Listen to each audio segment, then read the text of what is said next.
Hey guys, thanks for checking out my video today.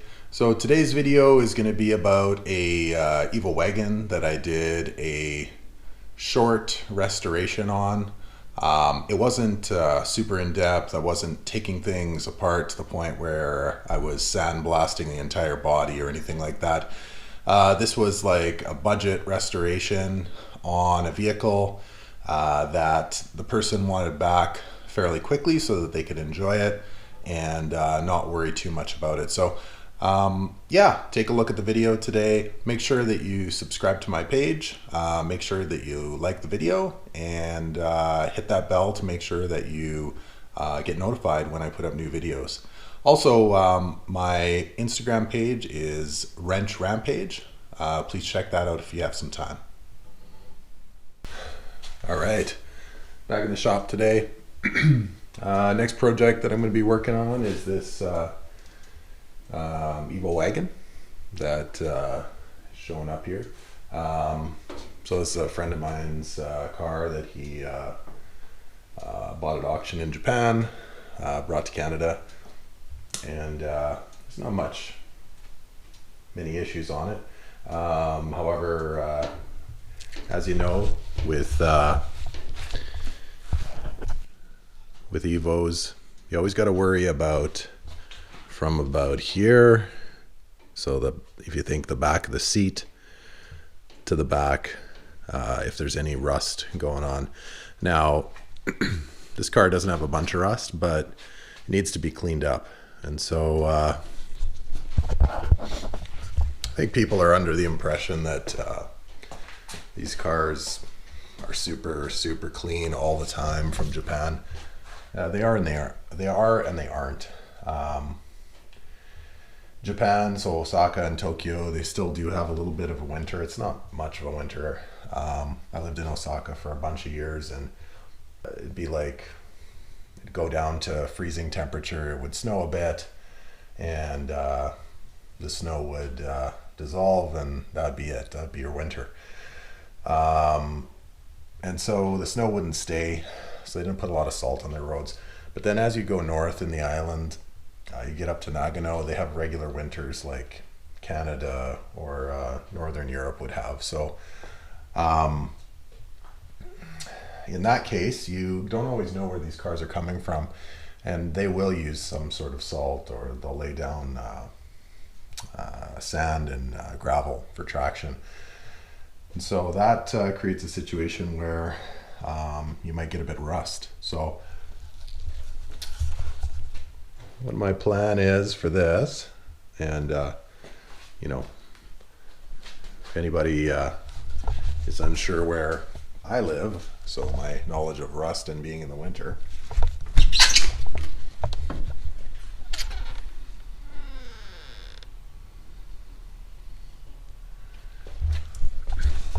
okay, so I know what rust is all about.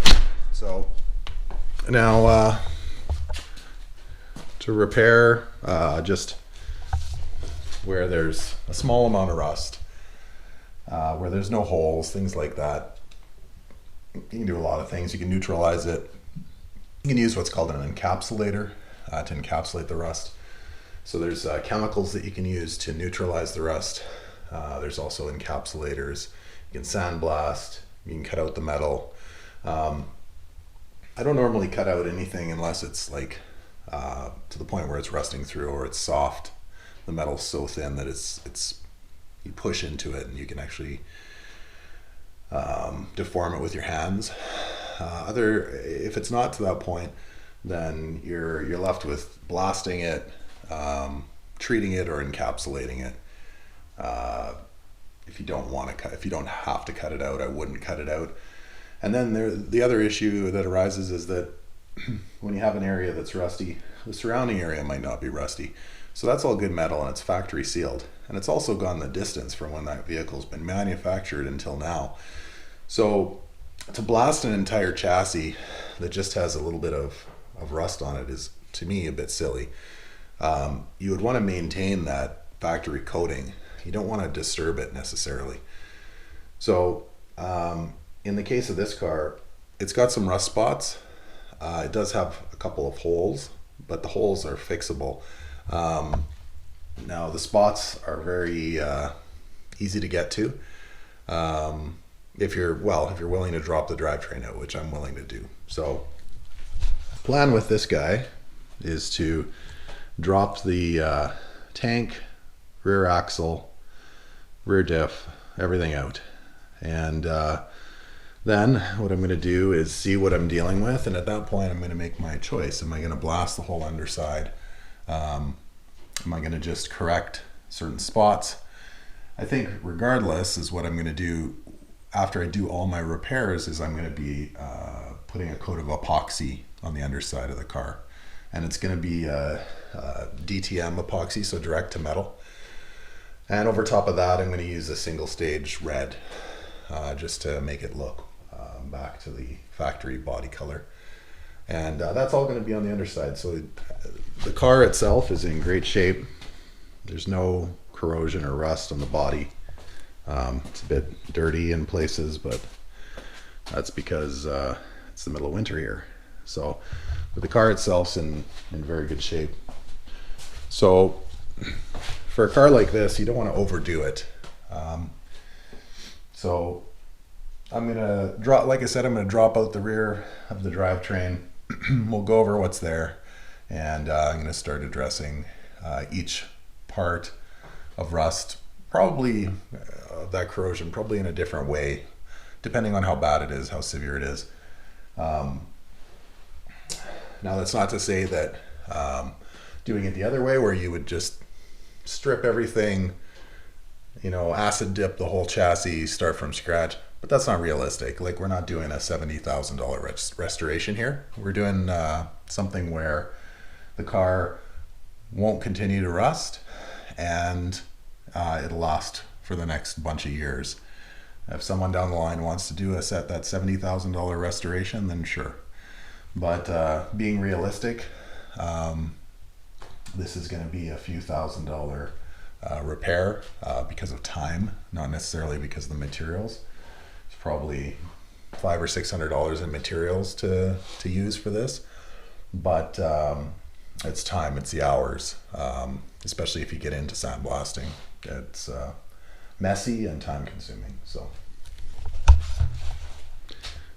we're gonna get on the disassembly and get cracking on this beautiful Evo.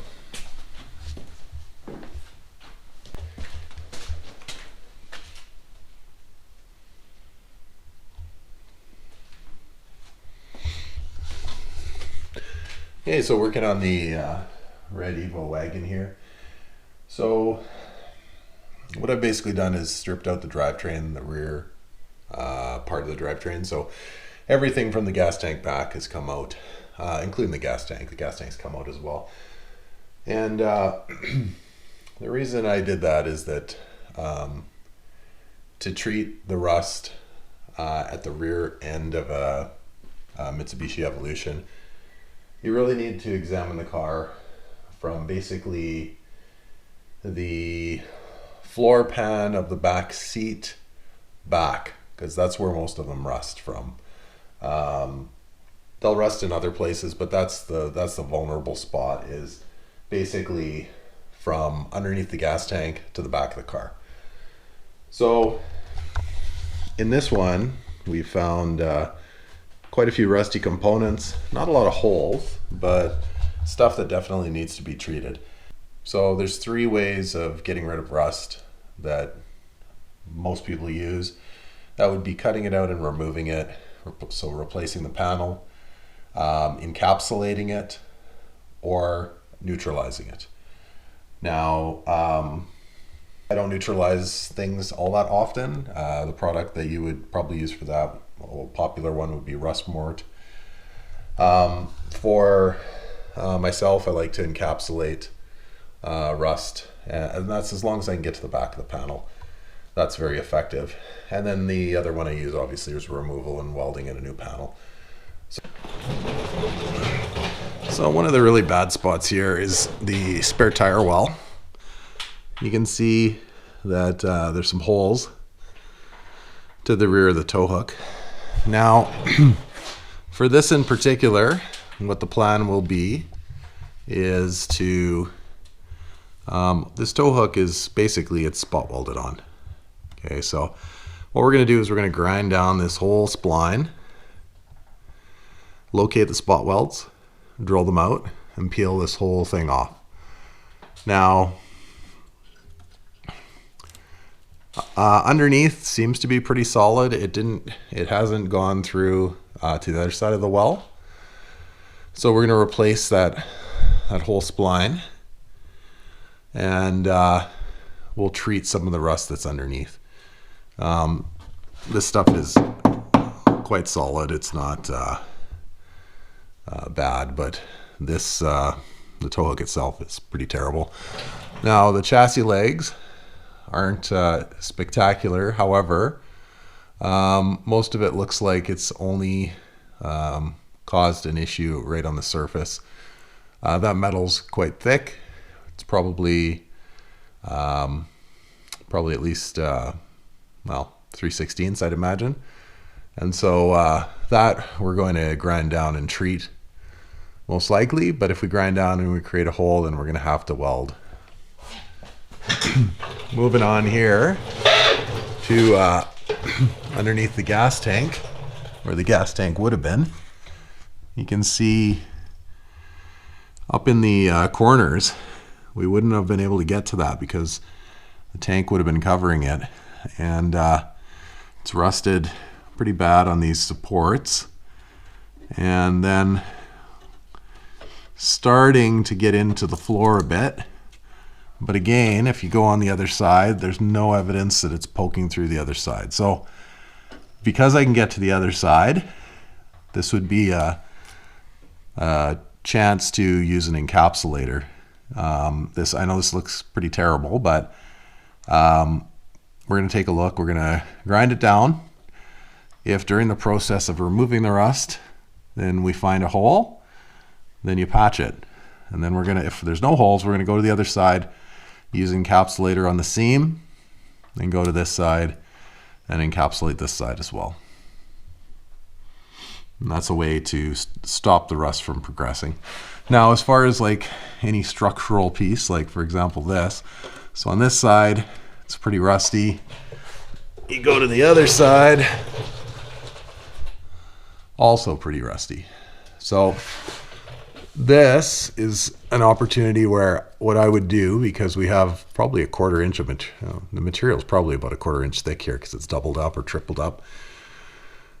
This is a opportunity where we would want to cut this out and put in fresh metal, weld it up, and then possibly leave a small hole so that the other side can be flooded with a encapsulator or a really good epoxy primer to seal the metal up.